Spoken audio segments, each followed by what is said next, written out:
സംസ്ഥാനത്ത് ശക്തമായ വേനൽ മഴയ്ക്ക് സാധ്യത. പാലക്കാട്, കോഴിക്കോട്, വയനാട് ജില്ലകളിൽ കേന്ദ്ര കാലാവസ്ഥാ വകുപ്പ് യെല്ലോ അലർട്ട് പ്രഖ്യാപിച്ചു. നാളെ 8 ജില്ലകളിൽ യെല്ലോ അലർട്ടുണ്ട്. ഉമേഷ് ബാലകൃഷ്ണൻ വിവരങ്ങൾ നൽകും തിരുവനന്തപുരത്ത് നിന്ന്. ഉമേഷ്, വേനൽ മഴ കുറെ കൂടി ശക്തമാകും എന്നാണോ കാലാവസ്ഥാ വകുപ്പ് അറിയിക്കുന്നത്?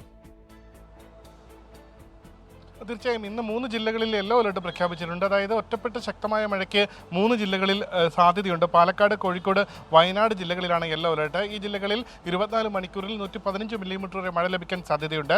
മറ്റെല്ലാ ജില്ലകളിലും ഗ്രീൻ അലർട്ടാണ്. അതായത് മറ്റെല്ലാ ജില്ലകളിലും സാധാരണ മഴയ്ക്കും സാധ്യതയുണ്ട്. നാളെ 8 ജില്ലകളിലാണ് യെല്ലോ അലർട്ട്. പത്തനംതിട്ട, എറണാകുളം, ഇടുക്കി, തൃശ്ശൂർ, പാലക്കാട്, മലപ്പുറം, കോഴിക്കോട്, വയനാട് ജില്ലകളിലാണ് നാളെ യെല്ലോ അലർട്ട് പ്രഖ്യാപിച്ചത്. മറ്റന്നാൾ മുതൽ, അതായത് തുടർച്ചയായ 5 ദിവസവും സമാനമായി സംസ്ഥാനത്ത് മഴ ലഭിക്കാൻ സാധ്യതയുണ്ട്. 5 ദിവസവും യെല്ലോ അലർട്ട് വിവിധ ജില്ലകളിൽ നിലനിർത്തിയിട്ടുണ്ട്. ഇപ്പോൾ ദുരന്ത നിവാരണ അതോറിറ്റിയുടെ ഏറ്റവും പുതിയ മുന്നറിയിപ്പ് പ്രകാരം 3 ജില്ലകളിൽ 40 കിലോമീറ്റർ വരെ വേഗത്തിൽ കാറ്റ് വീശാൻ സാധ്യതയുണ്ട് എന്ന മുന്നറിയിപ്പ് നൽകിയിട്ടുണ്ട്. വിജയകുമാർ. യെസ്, പാലക്കാട്, കോഴിക്കോട്, വയനാട് ജില്ലകളിലാണ് ഇന്ന് യെല്ലോ അലർട്ട് പ്രഖ്യാപിച്ചത്. നാളെ 8 ജില്ലകളിലും മഴ മുന്നറിയിപ്പുണ്ട്. വേനൽ മഴ ശക്തമാണ്, സജീവമാകുമെന്നാണ് കാലാവസ്ഥാ വകുപ്പ് അറിയിക്കുന്നത്. ഉമേഷ് ബാലകൃഷ്ണനാണ് വിവരങ്ങൾ നൽകിയത്.